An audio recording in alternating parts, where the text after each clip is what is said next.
Hello, everybody, and welcome. Do you ever feel overwhelmed with your life and you don't really feel valued by the people around you? You don't really value yourself and you don't really feel like what you're achieving in your life is really you and represents you. I'm Leah Elliott. I'm a leader in everything love and relationships, especially the relationship with yourself. And today, from the video I did last week where I spoke a little bit about the feminine and masculine energy. This week, I am just talking a little bit more about feminine energy and how we can awaken it a little bit more. So, my goal is to give you a little bit of a framework on how you can awaken your high side, feminine side, with a couple of daily routines or things that you can incorporate into your life. So, I know I've spoken about this before, but in my marriage, I really lost everything that was me. So I moved, I met my husband back in, or my ex husband back in 2007, 2008. And it was a beautiful relationship, very passionate at the beginning. And then in 2012, we got married. In 2013, I moved to Australia. So I left my life, my family, my friends, everybody behind back in Germany and England, and moved to Australia. Within the first 2 weeks of moving to Australia, I got pregnant. And I mean, it was supposed to happen. I can see in hindsight now that it had just had to happen for the lessons that I needed to learn. But it was really hard because when you move to a new country, the first thing that you should actually do is find yourself, especially because I was only 24, 25. So 23, 24. So really during that time, you're kind of finding yourself. And then, I left everything behind that I knew, and I had to reinvent myself. Well, not reinvent, but just find who I was. So I got pregnant straight away. And as mums, or as dads also sometimes, we know how it can be when you basically devote yourself to somebody else. So I devoted myself to my partner and I devoted myself to my children.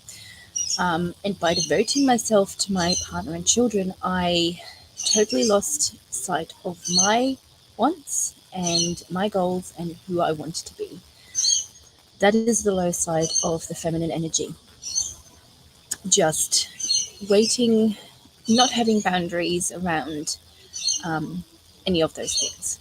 So just being kind of an empty shell that is just there to serve others. And serving others is great, but serving yourself should be your priority always first. And then when you've got your cup full, then you can move on and serve those around you. Great analogy of this is, and I have seen a video of somebody, I don't remember his name, but he had two cups and one cup was empty and one cup was full, and he tried to pour from the empty cup. Obviously nothing came out.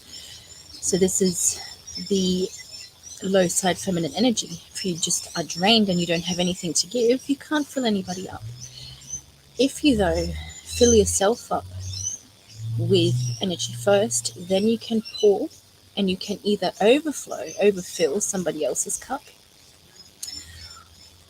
or you will never go empty. But then also, if you give from abundance, you will get abundance back. So then the law of circulation that I also discussed last week always says that what we give out, we get back tenfold. So if we give from a lack, we will receive lack.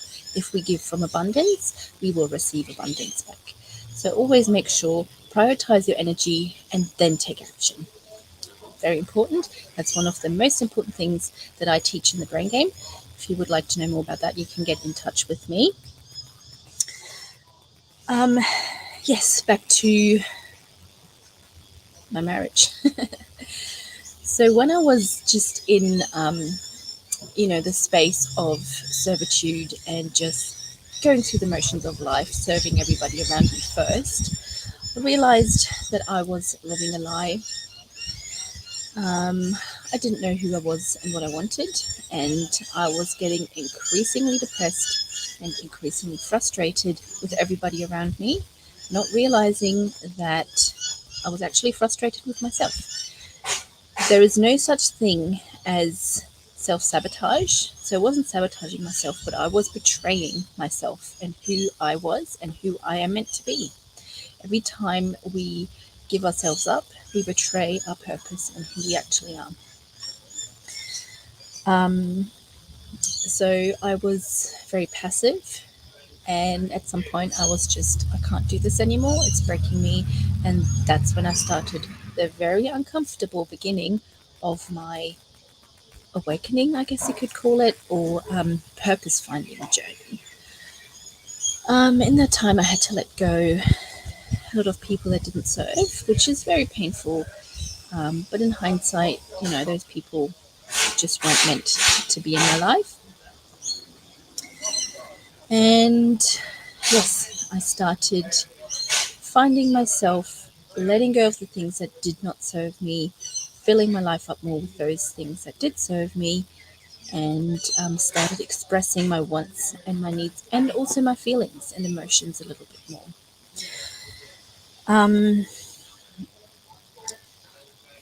so, as you can see, my feminine energy was very much out of balance, it was very much in the low side.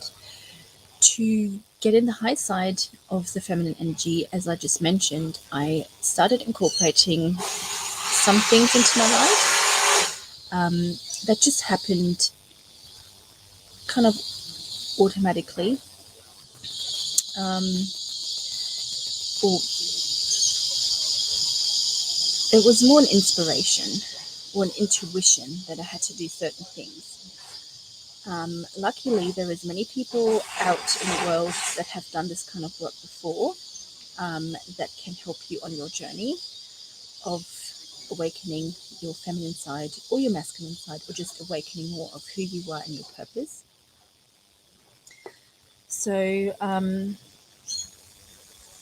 the practices that I have done myself, and that I've actually got a very extensive morning and evening routine now that I have to have, and that I have to do, and there's no, I do not give myself any wiggle room. I always used to be very blasé around things, but for me now, if I do not get my morning and my afternoon routine, I'm betraying myself and my purpose and my wants and my goals as well.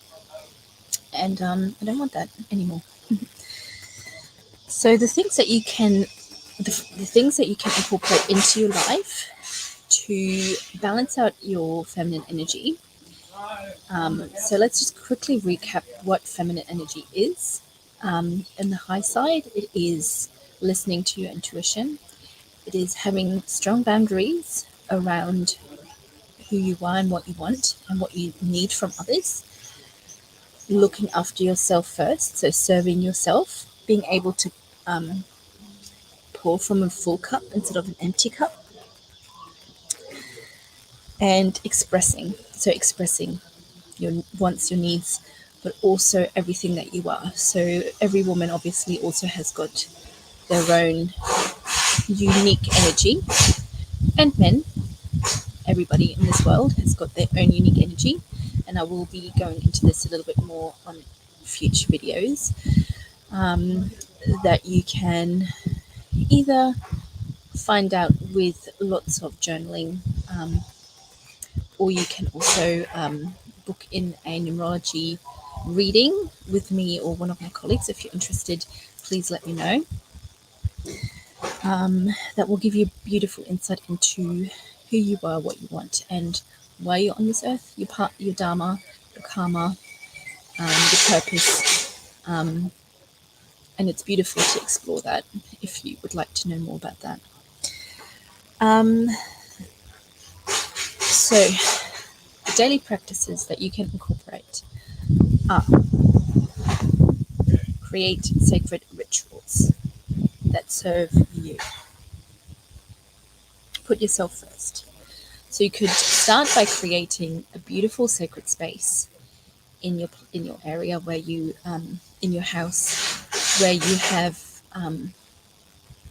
maybe a meditation pillow, maybe your cards, a journal, maybe some plants, just something that really gives you that space of tranquility, serenity, and that kind of charges you up. You can look into crystals if you'd like, anything that makes you feel charged up, and that is just a space for you. Then you can train your intuition. And I always ask my clients, when you've had this gut feeling, we call it gut feeling intuition, was it ever wrong? Sometimes we don't listen to it because it does not make sense in our head, but has our intuition ever been wrong? Probably not, because our intuition is our connection to our higher self. And that gives us information on the energies that we give out, basically. And we get feedback from that. And our intuition is never wrong. So if you would like to think about that, you could maybe even journal on that. When was the last time you had a gut feeling and you went by it, big or small decisions? And sorry about all the noise. And you made the decision to listen to your intuition, or you made your decision not to listen to your intuition. Another thing how you can train your intuition is journaling or automated writing. So that is, you write a question down in your journal and you just start writing. When we stop thinking about what we're writing and we're just letting it flow, that's when our intuition comes in and answers those questions for us.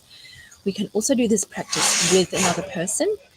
The person can ask you a question and you can just go into intuition channeling, speaking your truth, and just having that conversation with somebody else with your intuition.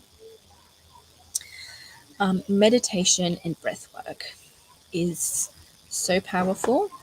You do need to commit though. Doing it a couple of days and then quitting is not going to give you the results that you need. So I would recommend you have in your journal a little tracker where you have 30 days, and every day you do the meditation or the breath work, give it a tick. I would recommend trying to do it for 30 days in a row. There is amazing meditations or breath work meditations on YouTube. There's also a beautiful app that I use, Insight Timer, or you can also use the meditation that I have linked on the bottom of this video. That is a quantum expansion meditation. It's more like a activation to power charge your day and connect you to the intention and the life that you really want to live. So next thing is practice your boundaries. So think about all of the situations, maybe journal back at the end of the day and look at what actually made me feel good today and what didn't make me feel good today. Do more of the things that make you feel good. Do less of the things that don't make you feel good. If we keep on giving away our energy to things that do not make us feel good, we run empty. Let yourself, let your environment, let the people around you fill you up just by showing up. You do not need to do anything to receive. And then the last thing is express. Express your emotions, your feelings freely. And honest. I'm not saying become super vulnerable straight away. I'm saying if something isn't good, tell the other person. If something doesn't feel good, tell the other person. Yes, it might ruffle some feathers, but if those people are not willing to work with you and make you feel comfortable and how you want to feel and experience the life that you want, then they are not worth your time. And I know that's a very hard lesson sometimes, but I can tell you, weeding those people out that are not here, that are not showing up for you, is what you need to become more you and to live your purpose. Expression can also be through physical expression. So put on those tunes and just dance while you're cooking. It doesn't have to be a dance routine, it just has to be a little bit of booty shaking. Do some yoga, do some drawings, do some art, whatever you feel like expression means to you. And don't force it. At the beginning, if you're doing something that you have never done before, and I know that I feel very uncomfortable with expressing myself. I love singing, but I do not sing in front of other people. I love dancing. I do not dance in front of other people. At the moment, I'm doing it for myself, but I know that one day I will be ready. And at the beginning, it did feel very clunky, and it did feel very weird for me to express myself in a physical way. But just practice it a little bit more. 1 minute a day, 2 minutes a day, whatever feels good for you. It's good to get those jiggles out. So, just a quick recap: create a sacred space, train your intuition through journaling, meditation, or working with a friend. Yes, Axel, I will, maybe we can sing together one day. Practice your boundaries and express in whichever way you'd like to. Thank you for tuning in with me. Next week, I will be going into the part 2. So, we're going to talk all about the masculine energy and how we can balance that out. Feel free to download my meditation that is attached to the video in the description. Like I said earlier, it's a daily ritual to supercharge your day, and it's perfect if you want to co-create your reality or your dreams into your reality. If you do, I'd love to hear your feedback. Again, I recommend you do it at least for a week and see how things just start to change. It works on the principles of quantum principles. So I've been doing Q for a very long time, and it's changed my life. I will be back next week, and I will also be starting to do regular card readings soon, which I'm super excited about. Let me know if you need any information, if you would like to work with me, or if you just want to have a chat. I'm always here for you. So just DM me, and I will talk to you all next week. Bye.